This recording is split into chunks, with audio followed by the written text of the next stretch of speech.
So let's talk more about security clearances. And because now that we know we've established that we've got a problem with African terrorists here, I, again, had a clearance, was getting a clearance back in 2011, got a clearance in 2011, and, had mentioned it to this South African person, Hamish from Mackenzie, that I was dealing with romantically, and he had said, nope, we're not an item, no need to tell anybody, right?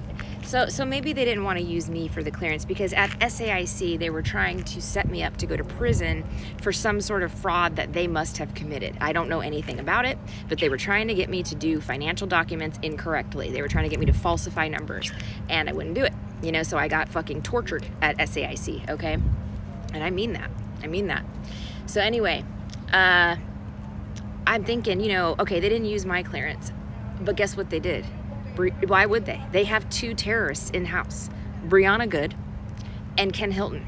And Brianna Good is a psychopath, pure, okay? And she has a high-level clearance with polygraph.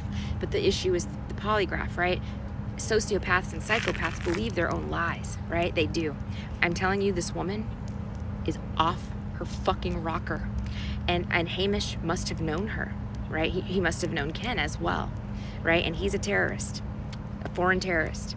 So I would venture to say that he had access, not only through Scott as well, but outside of that, he had access to very high level security clearance people that were crooked, that were corrupt. It's just something to think about. Just